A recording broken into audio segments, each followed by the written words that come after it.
Didn't I tell y'all when y'all see this face that I'm about to drop a truth bomb on you? There is a clip that is going around because Michael B. Jordan, his middle name is Bakari, but he also says that in this clip that he's a babalawo.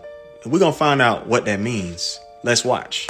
B. Jordan, the B stands for Bakari, which means of noble promise. Correct. You know your stuff. Okay. All right. Who gave you that name, and how do you think it shaped the man you are today? I'm a babalawo, and my mom, when I was born, I got that name, fresh out the womb, and I just try to, live in that purpose, every day since. So a babalawo is a priest or diviner in the Yoruba religion, especially in the Alpha spiritual system. The word babalawo in Yoruba means father of mysteries or father of secrets. Babalawos are experts in Alpha divination and are responsible for communicating with the divine through a system called Alpha, using tools like the Opeli divination chain or Ekin sacred palm nuts. They provide spiritual guidance, help people solve problems, perform rituals, and maintain a connection between humans in the spiritual world.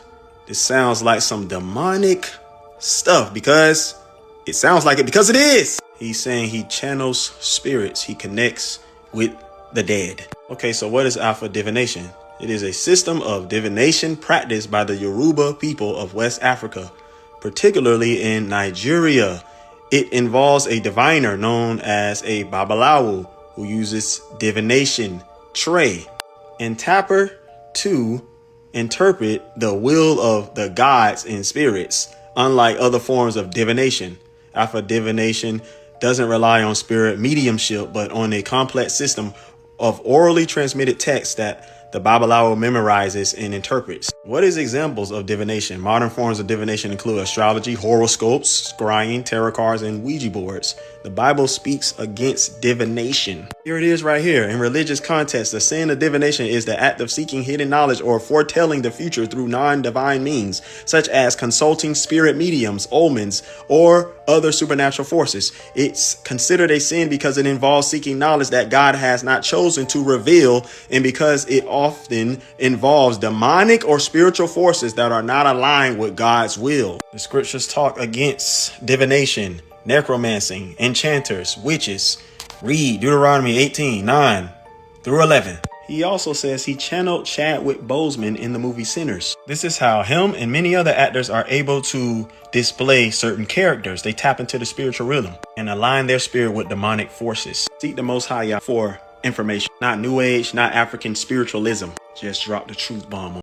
What else we got? Witchcraft. This is dabbling around in spirits, doing anything enchanted, anything to take you out of your natural spirit that he gave you. Anything you gotta communicate with a demon to benefit from. Horoscopes, that's witchcraft. Palm readings, that's witchcraft. Sneaking into the future, tarot cards, Ouija boards, this is witchcraft. Sorcery, what the weatherman do, that's witchcraft. Anything to take you out of your natural spirit. Drugs and hard liquor, pharmaceutical medications, all that. What will happen to anybody that partakes in these things that we just broke down and spoke about, and such like, of the which I tell you before, as I have also told you in times past, that they which do such things shall not inherit the kingdom of the Most High. They will not inherit the kingdom of the Most High. Now do you see why the Father will condemn these gazillions of souls to hell? There you have it, family. There is no in between. You're gonna either go up or you going down, and it is so easy to go down. This ain't no time to be lax and nonchalant about your walking war shit, but a time to be extra careful. This is why the Father said he gonna kill so many. You gonna barbecue or you gonna mildew, and everybody gonna find out where they going at the same time. Ain't nobody been judged yet. Everybody who has ever lived and died a death from the beginning of this earth all the way until now, they are waiting in the center of the earth for judgment, except for a few that got translated straight into heaven and sit at the highest realm next to the Most High in Christ. The rest is in the center of the earth. We get that in Luke chapter 16 verses 19-31. They in the center of the earth, separated by a gulf, with Abraham's bosom on one side, which is a paradise. That's where you want to be if your lungs stop breathing and your heart stop beating. And on the other side is the demon's torment, which is called Hades or Hades. Again, when you find the time, check out Luke chapter 16 verses 19-31. So if you ain't obeying the Most High's commandments in these gospels that we just read out of, then there should be no surprise to you what your end shall be. 2nd Ezra chapter 7 verse 36-37. The pit of torment shall appear, and opposite It shall be the place of rest, and the furnace of hell shall be disclosed. And opposite it, the paradise of delight. 37, and the Most High will say unto the nations which he has raised from the dead,